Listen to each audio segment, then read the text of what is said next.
Rajamahendravaram police parade గ్రౌండ్స్లో police commemoration day ఘనంగా జరిగింది. రాష్ట్ర పర్యాటక సాంస్కృతిక సినిమాటోగ్రఫీ మంత్రి కందుల దుర్గేష్, జిల్లా కలెక్టర్ కీర్తి చేకూరి, ఎస్పీ డి నరసింహకిషోర్ పోలీస్ అమరుల త్యాగాలకు పుష్పాంజలి ఘటించారు. మంత్రి కందుల దుర్గేష్ మాట్లాడుతూ సమాజంలో శాంతి భద్రతలను కాపాడే కీలక బాధ్యత పోలీసులు నిర్వర్తిస్తున్నారని, దేశం కోసం ప్రాణత్యాగం చేసిన 191 మంది అమరుల వీరోచిత సేవలను స్మరించుకోవడం గర్వకారణం. కుటుంబం కంటే ప్రజల భద్రతకు ప్రాధాన్యతమిచ్చే మీ సేవలు అమూల్యం. రాష్ట్రం, ప్రభుత్వం పోలీసుల పట్ల నిబద్ధతతో ఉంది అన్నారు.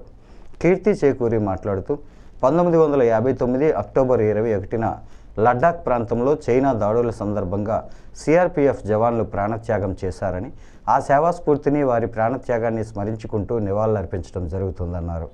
నరసింహకిషోర్ మాట్లాడుతూ దేశ భద్రత కోసం త్యాగం చేసిన అమరుల జ్ఞాపకార్థం నిర్వహించే ఈ కార్యక్రమం ప్రతి పోలీసు సిబ్బందికి స్ఫూర్తిదాయకమన్నారు. ఎమ్మెల్సీ సోము వీర్రాజు, ఎమ్మెల్యేలు Gorantla Butchaiah Chowdary, Battula Balaramakrishna, Nallamilli Ramakrishna Reddy, joint collector Y Megha Swaroop, additional ఎస్పీలు NBM Muralikrishna, AV Subbaraju, L Chenchi Reddy, డిఎస్పీలు ఎస్బి బి రామకృష్ణ తదితరులు పాల్గొన్నారు.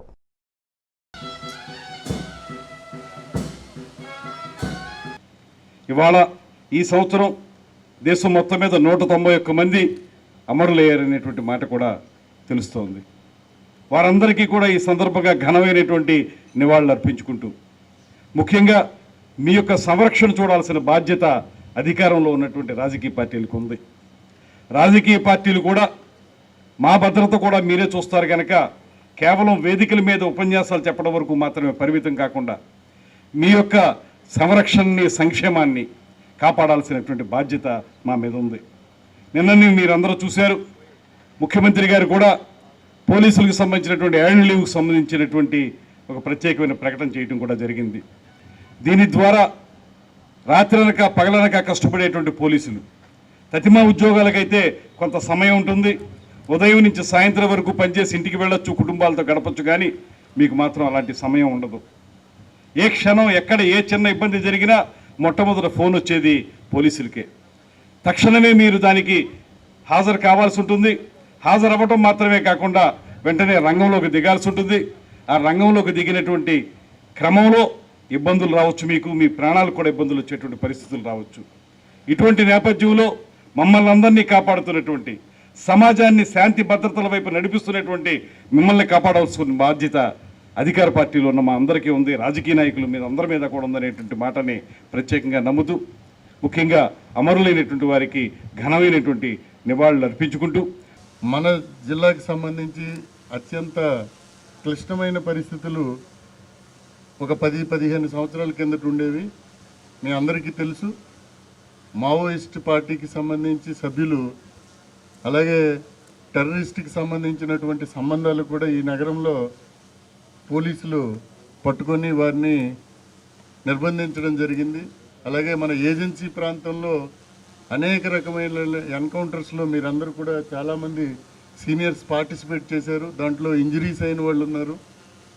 సో ఈ జరిగినటువంటి ఏదైతే త్యాగాలు ఉన్నాయో వీటన్నిటినీ సంస్మరించుకొని మనందరం ఇప్పుడు వచ్చే కొత్త ఛాలెంజెస్ అన్నిటినీ కూడా ఎదుర్కోవడానికి మనము ఎల్లప్పుడూ సంసిద్ధంగా ఉండాలి.